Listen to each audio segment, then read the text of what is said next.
ఇంద్రభవన్ నందు Nellore rural booth committee సభ్యులకు Nellore Congress party parliamentary అభ్యర్థి కుప్పల రాజు సమక్షంలో రూరల్ బూత్ కమిటీ సభ్యులతో సమావేశం నిర్వహించారు.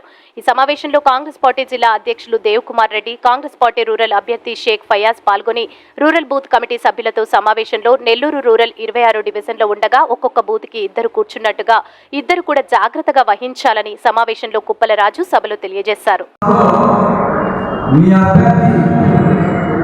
చేసినటువంటి ప్రచారం పడినటువంటి కష్టానికి ఫలితం రావాలంటే ఇవాళ నుంచి 13వ తారీఖు సాయంత్రం వరకు మీరందరూ కూడా గట్టిగా కష్టపడాల్సిన అవసరం ఉంది. మీరు 4 రోజులు కష్టపడకపోతే వారు పడ్డ కష్టమంతా వృధా అయిపోతుంది. కాబట్టి ముఖ్యంగా డివిజన్ ప్రెసిడెంట్స్ ఒక్కసారి చేసినట్టే డివిజన్ ప్రెసిడెంట్ ఉన్నారు.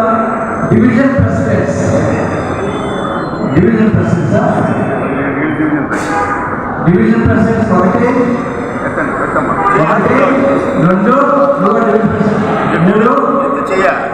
4 5 6 7 8 9 10 11 డివిజన్ ప్రెసిడెంట్ కదా. ఓకే రాశారు. మీ దగ్గర 23 డివిజన్స్ ఉన్నాయి.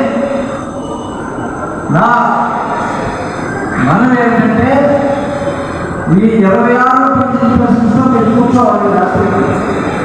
అంటే రాశారు ఈ 26 డివిజన్స్లో కూర్చోవాలి. ఎందుకంటే ప్రతి డివిజన్ ప్రెసిడెంట్ ఒక ఎమ్మెల్యే క్యాండిడేట్ కింద లెక్క. అంత ప్రాముఖ్యత మనకి ఇవ్వాలి, అంత గౌరవం మనకి ఇవ్వాలి. ఎందుకంటే ఆ డివిజన్లో ఒక 4 బూత్లు 5 ఉంటాయి. 5 బూత్లు ఒక డివిజన్లో 12 ఉన్నాయి, 18 కూడా ఉన్నాయి.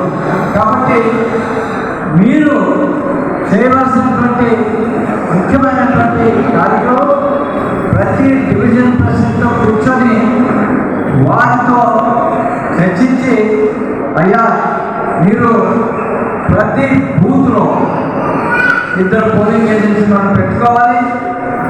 గత 2-3 వారాలుగా మిమ్మల్ని అడుగుతున్నాను.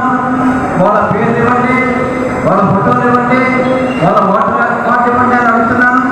కానీ ఇప్పుడు వరకు మీరు 210 ఇచ్చున్నారు. ఇంకా ఏదైనా పొరవ ఉంటే అవి వెంటనే ఆ డీటెయిల్స్ తీసుకోండి. తర్వాత ముఖ్యంగా డివిజన్ ప్రెసిడెంట్స్ వారందరికీ చెప్పాల్సిన విషయం ఏంటంటే పోలింగ్ రోజున